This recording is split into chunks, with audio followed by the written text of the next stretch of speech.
Shalom, shalom, shalom, shalom. We all know the story of the 10 plagues. All of them were disastrous for Egypt, but hail particularly so. It was the hail that finally caused Pharaoh to realize that he had to acquiesce to Moses' request and let the Israelites go. Pharaoh begs Moses to ask God to stop the hail and the frightening thunder, and Moses responds affirmatively. As soon as I am gone out of the city, he says, I will spread forth my hands unto the Lord, the thunders shall cease, neither shall there be any more hail. The exchange is interesting. Moses tells Pharaoh that he can help to stop the hail, no problem, but not right away. Pharaoh will have to wait until after Moses has left the city. Why is Moses imposing this delay? The commentator Nachmanides points out that the delay is actually consistent with the sequence in other episodes of the Torah. Moses always seems to distance himself from Pharaoh before turning to God. After Moses' disastrous first meeting with Pharaoh, which resulted in even more crushing servitude for the Israelites, Moses did not immediately complain to God about the impossibility of the mission that God had ordered him to undertake. He first leaves Pharaoh's chambers and then returns to God. Vayashov Moshe el Hashem. There is a break. When Pharaoh requested that Moses pray for the removal of the frogs, the Torah says, Moses and Aaron went out from Pharaoh, and Moses cried unto the Lord, Vayetze Moshe me'im paro.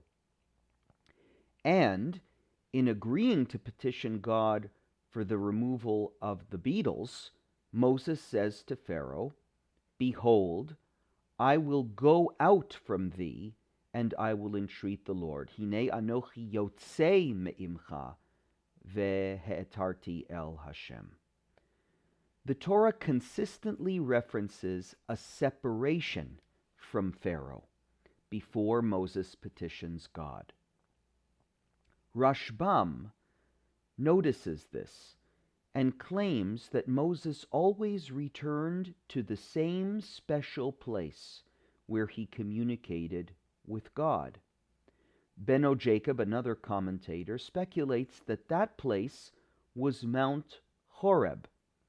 Moses always returned to Mount Horeb in order to speak to God.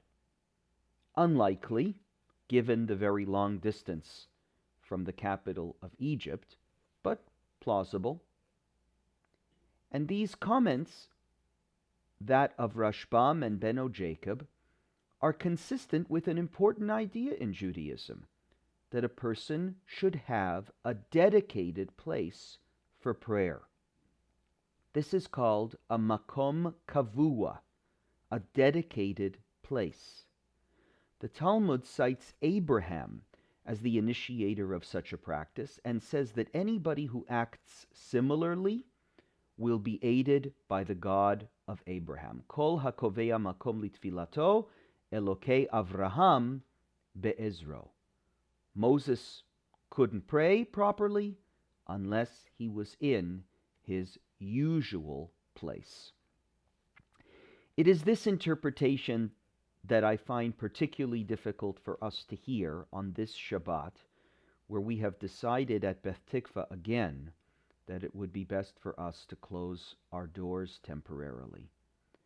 For many, the walls of our sanctuary signal our makom kavua, our place of prayer. Even if we're just looking at that place on the screen, it still feels comfortable, memorable, like we're where we're supposed to be on Shabbat morning. And there's no question that losing that space can damage our spiritual lives. But I want to propose a different way of understanding Moses' departure from the city, a way that may leave us feeling a bit more hopeful. And that is that Moses left the city because he needed the psychological and spiritual benefits that solitude brings. If a person wants divine inspiration, if she wants to be attuned to the heavenly voice, sometimes it can help to be distanced from the sights and sounds of civilization. Remember, Moses' first encounter with God at the burning bush occurs a great distance from civilization. And the commentator Abravanel says that had Moses not spent 40 days and 40 nights alone when he was at Sinai, he would not have been able, spiritually, to receive the Torah. And this idea is also cemented into Jewish law. Not just the idea that one should have a fixed place, but we also learn in the Talmud that it is forbidden to pass within 4 cubits in front of someone who is immersed in prayer. Even when we're praying communally, we make room for solitude, for privacy. I would not want to diminish or to discount the feelings of loneliness that are so pervasive in our community right now, and that certainly have been made worse now that we've lost our Shabbat morning service.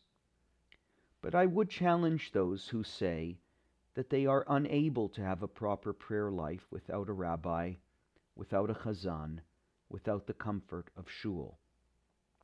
I would challenge those who say they're unable to experience Shabbat without those things, without a live stream even. Moses provides just one example of a person in our tradition whose relationship with God actually benefits from being alone. But he's not my favorite example. My favorite example is the rabbi's child, who used to spend a lot of time alone in the forest. Perhaps you know the story. His father, concerned and curious, pulled him aside one day to ask what he was doing. "I go to the forest to find God," the boy said. "That's wonderful," replied the father. "But don't you know that God is the same everywhere?" "Yes," answered the boy. "I know that God is, but I am not." Indeed, God is always the same, but there are certain times and certain places where he can be found more easily. Perhaps now is such a time. Perhaps our home sanctuaries can be such a place. And in the merit of our prayers, may God again let our people go from the confines of our homes back to our mekomot kvuot, our usual places, speedily and safely. Wishing you all Shabbat Shalom.